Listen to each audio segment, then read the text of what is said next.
We've made it back to the Ponderosa.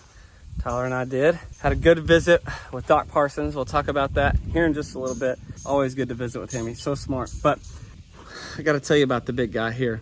But we're going to let him right back out here. And then actually, I've got to do some rotational work with these guys. We'll move them around.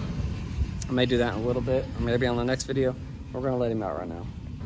Ready? Yeah.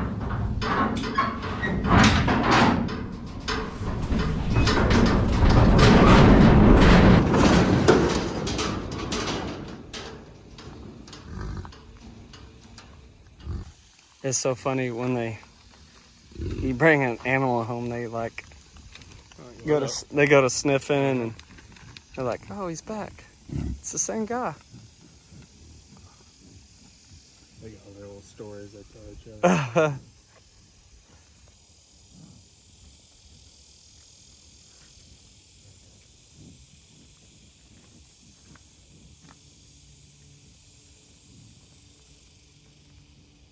All the women flocking to him.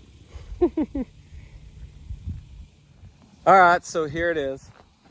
Big guy's back here. He's doing good. All the females came up to him and checked him out, and gave him some love, and it's funny how these bison react to when you bring an animal home or it's a new animal. They're like, oh, it's just Big Joe. So, anyways, they're all smelling of him and all that, checking him out. But enough talking, and I won't make you wait any longer. But Doc checked it. I actually got to check it too and learn something today. But Big Joe is not shooting blanks.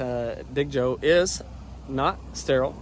Big Joe is fertile and has lots of swimmers. I saw it myself looking through the microscope. After Doc did, he showed it to me, and so I looked. It's the first time I've ever done that.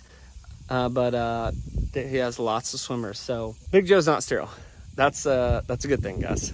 And so that means Big Joe can stay here. Not that he was going to leave. We didn't know what we were going to do with him. But I told you we weren't going to make any assumptions or anything until we know for sure what's going on with him. So a couple of things that I talked about with Doc was, one, moving him over into some new cows. He made a point, and this is all about learning here, is something I didn't think about, is those cows have to accept him. If those cows don't accept him, he can't do his thing.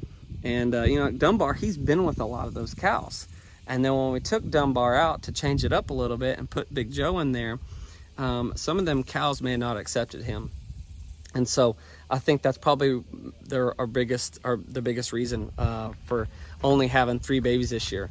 We won't know who the father is of those babies until we get their hair pulled this fall and we get it sent off. Guys, what a great experience today, being able to go up there and work and actually see that. I know it was kind of difficult to watch. I get it. It was difficult for me to watch him go through that. But we do all this for these awesome animals. And I know that's those animals, we have to do that to them.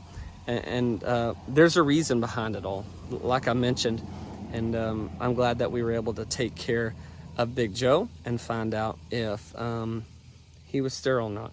And now we know that answer. And not only were we able to figure that out, we were able to chat with Doc on how important the NABR is, the North American Bison Registry, and how important that is. And I love working with him. He is great at what he does, and he knows so much about a bison and the genetic side, and the fact that he helped get that thing going and was the chairman and was part of that, the NABR. It is important, and I know I've talked about it, and you'll hear me talk about it more. I appreciate him. I really do appreciate him, and you'll see more Doc, and I hope you guys understand a little bit more about the NABR. And that whenever we work our bison this fall, we're going to pull hair on all of those South Dakota yearlings and all those Canada yearlings. We're going to pull hair on them, and all these Texas cows that we haven't pulled hair on and their babies. We're going to do all that, and we're going to bring you along on that as well.